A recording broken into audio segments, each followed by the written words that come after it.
भारत के कौन से शहर में सबसे पहले करेंसी प्रिंटिंग प्रेस खोले गए थे? भारत में एक ऐसी जगह है जिसे हनुमान जी की जन्मस्थली के रूप में भी जाना जाता है और यही वो जगह है जहाँ से रावण ने माता सीता का अपहरण किया था। इस शहर में सबसे ज्यादा अंगूरों का उत्पादन किया जाता है और हर 12 साल में एक बार यहाँ पर महाकुंभ का आयोजन भी होता है। भारत को आजाद कराने में भी इस शहर की भूमिका काफी महत्वपूर्ण रही है। क्या आप जानते हैं कि भारत के किस शहर को वाइन कैपिटल ऑफ इंडिया कहा जाता है? हर साल यहाँ वाइन फेस्टिवल का आयोजन भी किया जाता है जिसमें देश विदेश से आए पर्यटकों को वाइन पर 20 से 40% तक का डिस्काउंट दिया जाता है। इस शहर के गुलाबों की खुशबू देश के कोने कोने में महकती है और ये शहर अपने मंदिरों और कई पर्यटन स्थलों के लिए भी प्रसिद्ध है। दोस्तों, आज हम बात कर रहे हैं महाराष्ट्र के एक प्रमुख शहर नासिक के। तो चलिए बिना देर किए शुरू करते हैं आज के वीडियो। नासिक महाराष्ट्र में गोदावरी नदी के तट पर स्थित एक बहुत ही खूबसूरत शहर है। वर्तमान समय में शहर की कुल आबादी 21,80,000 के आसपास है। महाराष्ट्र में मुंबई, पुणे और नागपुर के बाद चौथा सबसे बड़ा शहर है नासिक। धार्मिक दृष्टिकोण से देखें तो नासिक में 85% हिंदू, 9% मुसलमान, 1% जैन, 1% ईसाई के साथ बौद्ध और सिख धर्म के लोग भी रहते हैं। नासिक में सभी धर्मों के लोगों के बीच आपसी भाईचारा और प्रेम नजर आता है। सभी लोग एक दूसरे के धर्म का सम्मान करते हैं और यहाँ बोली जाने वाली सबसे प्रमुख भाषा मराठी है।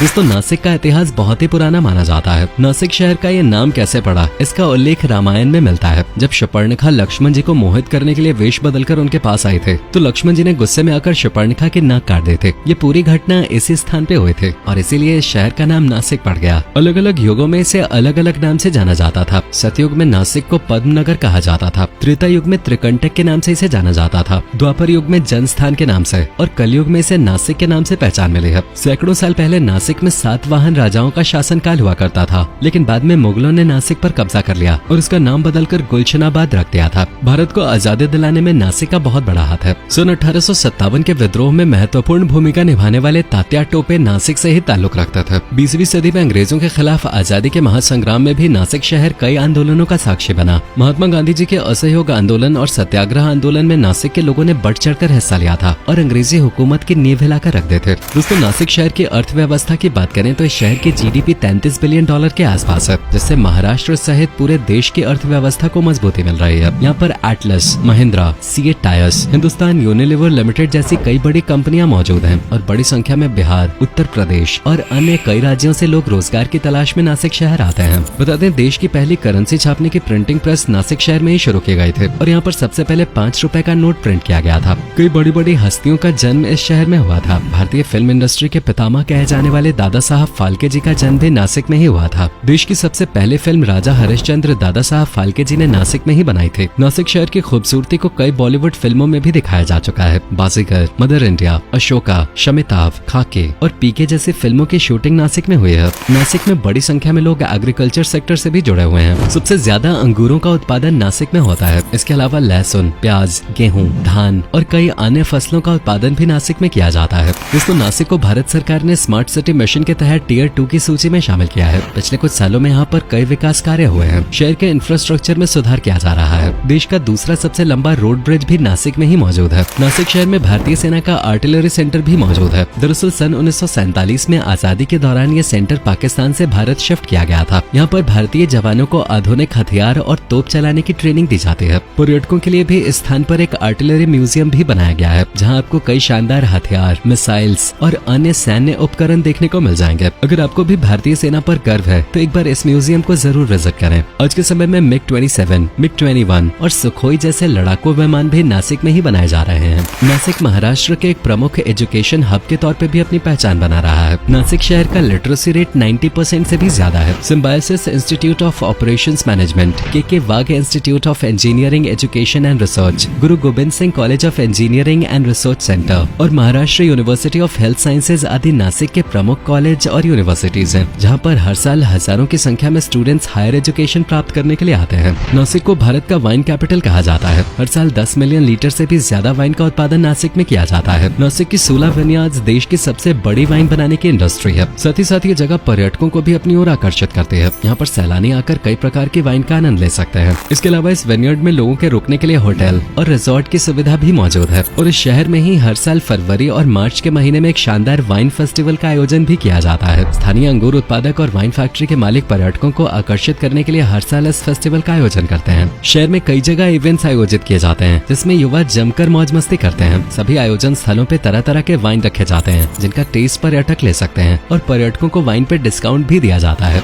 नासिक शहर अपने खान पान के कारण भी प्रसिद्ध है। यहाँ पर आप तालीपीठ, मिसल पाव, भेलपुरी, अबेली, बड़ा पाव और भरली वंगी जैसी डिशेज एक बार जरूर ट्राई करें। कई शानदार रेस्टोरेंट्स के साथ साथ नासिक में स्ट्रीट फूड का भी आप लुत्फ ले सकते हैं। कम दाम में दमदार जायके का स्वाद चखना है तो नासिक के स्ट्रीट फूड को अभी से अपने विश लिस्ट में जरूर शामिल कर लें। नासिक शहर अपने ढोल के कारण भी प्रसिद्ध है। आज भी नासिक में जब कोई उत्सव होता है तो यहाँ पारंपरिक ढोलों की गूंज से पूरा शहर गुंजायमान हो जाता है और प्रत्येक 12 सालों में नासिक में महाकुंभ का आयोजन किया जाता है। त्रिवेणी संगम पर लाखों लोग डुबकी लगाते हैं। ये मेला आस्था का एक प्रमुख केंद्र है। बड़ी संख्या में नागा साधु भी महाकुंभ के स्नान के लिए नासिक पहुँचते हैं। आखिरी बार नासिक में साल 2015 में कुंभ मेले का आयोजन किया गया था। अगला महाआयोजन साल 2027 में आयोजित होगा। दरअसल जब सूर्य सिंह राशि में प्रवेश करता है उस दौरान नासिक में महाकुंभ का आयोजन होता है। नासिक में छत्रपति शिवाजी महाराज जी की जयंती भी धूमधाम से मनाई जाती है। चलिए दोस्तों, अब हम आपको नासिक की उन जगहों के बारे में बताते हैं जहां आप घूमने के लिए जा सकते हैं। वैसे तो मुख्य रूप से नासिक शहर अपने ऐतिहासिक मंदिरों और तीर्थ स्थलों के लिए ही जाना जाता है। नासिक के अंजनेरी हिल्स को महाबली हनुमान जी का जन्म स्थल माना जाता है। अंजनेरी हिल्स के ऊपर हनुमान जी का एक मंदिर भी बना हुआ है जहाँ पहुँचने के लिए आपको थोड़ी ट्रेकिंग करनी होगी। साथ ही यहाँ पर एक झील भी बनी हुई है। कहा जाता है ये झील हनुमान जी के पैर रखने के कारण बने थे। गोदावरी के किनारे पंचवटी नासिक की एक बेहद खूबसूरत जगह है और साथ ही ये हिंदुओं के लिए प्रमुख आस्था का केंद्र भी है। कहा जाता है कि इसी स्थान पर भगवान राम ने माता सीता और भाई लक्ष्मण के साथ अपने वनवास का ज्यादातर समय बिताया था। इस जगह का नाम यहाँ मौजूद बरगद के 5 पेड़ों के कारण पड़ा है। इसके अलावा इसी स्थान पे एक सीता गुफा भी बनी हुई है जिसे देखने दूर दूर से श्रद्धालु आते हैं। रामकुंड भी नासिक में बहुत प्रसिद्ध है। पौराणिक कथाओं के अनुसार वनवास के दौरान भगवान राम ने इस कुंड में स्नान किया था और अपने पिता राजा दशरथ की अस्थियों का विसर्जन भी उन्होंने इसी स्थान पे किया था। मान्यता है कि इस कुंड में नहाने से इंसान के सभी पाप धुल जाते हैं और सच्चे मन से मांगी गई मनोकामना भी पूर्ण होती है। आज बड़ी संख्या में लोग अपने परिजनों की अस्थियों का विसर्जन करने के लिए नासिक आते हैं। नासिक का त्र्यंबकेश्वर मंदिर 12 ज्योतिर्लिंगों में से एक है। ये मंदिर काले पत्थर से बना हुआ है जो दिखने में काफी आकर्षक लगता है। ये ज्योतिर्लिंग इसलिए खास है क्योंकि यहाँ ब्रह्मा, विष्णु और महेश तीनों के ज्योतिर्लिंग मौजूद हैं, जबकि अन्य सभी जगह सिर्फ भगवान शिव का ज्योतिर्लिंग देखने को मिलता है। महाकुंभ मेले का आयोजन भी इसी मंदिर के इर्द गिर्द आयोजित होता है। साथ ही पंडाविलनी की गुफाएं भी नासिक में लोगों को अपनी ओर आकर्षित करती हैं। इन गुफाओं का निर्माण 1500 से 2000 साल पहले कराया गया था। माना जाता है कि यहाँ पर बौद्ध और जैन धर्म के साधु आकर तपस्या किया करते थे। इस स्थान पर कुल 24 गुफाएं मौजूद हैं जो वास्तुकला का बेहतरीन नमूना पेश करती हैं। हरिहर किला नासिक शहर से कुछ ही दूरी पर स्थित है। यादव राजवंश ने 9वीं और 14वीं शताब्दी के बीच इस किले का निर्माण किया था और गोंडा घाट से गुजरने वाले व्यापार मार्गों को रोकने में महाराष्ट्र के इस किले का काफी महत्व रहा है। अगर आपको एडवेंचर पसंद है और कुछ तूफानी करना चाहते हैं तो एक बार इस किले की सैर जरूर करें। ये किला पहाड़ की चोटी पे बना हुआ है जहाँ तक पहुँचने के लिए आपको मौत का खेल खेलना होगा। सीढ़ियों पे चढ़ के इस महल तक पहुँचा जा सकता है, लेकिन ये कोई साधारण सीढ़ियाँ नहीं है। कई जगह सीढ़ियाँ 90 डिग्री के एंगल पे हैं। किले तक जाना और वहाँ से वापस आना मौत को छूकर वापस आने के बराबर है। इसके अलावा अगर आपको ट्रेकिंग पसंद है तो आप खोडाला भी जा सकते हैं। यहाँ की प्राकृतिक सुंदरता आपको अवश्य ही मंत्रमुग्ध कर देगी।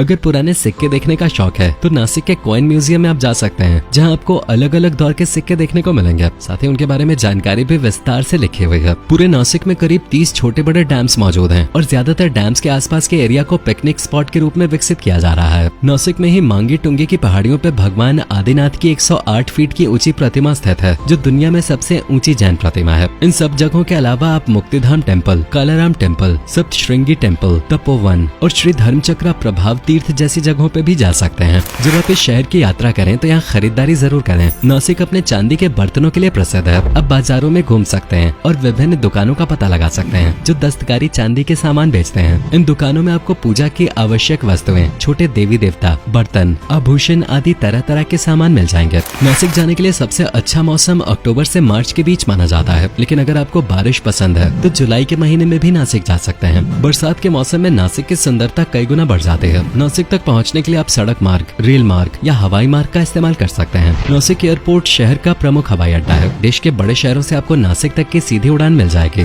Nashik road railway station Nashik का सबसे प्रमुख रेलवे स्टेशन है। नासिक में घूमने के लिए 3 से 4 दिन का समय पर्याप्त है और 6 से 8 हजार रुपए में आप आसानी से नासिक शहर की सैर कर सकते हैं। दोस्तों, ये था भारत के सबसे खूबसूरत शहरों में से एक नासिक। उम्मीद करता हूँ कि आपको हमारा ये एपिसोड जरूर पसंद आया होगा। अगर आप में से कोई नासिक से हमारी ये वीडियो देख रहे हैं तो कमेंट सेक्शन में हमें जरूर बताएं। आज की वीडियो में आपको नासिक की कौन सी बात सबसे ज्यादा अच्छी लगी और क्या आप कभी गए हो नासिक? गए हो तो आपका एक्सपीरियंस कैसा रहा, ये भी हमारे साथ शेयर जरूर कीजिएगा।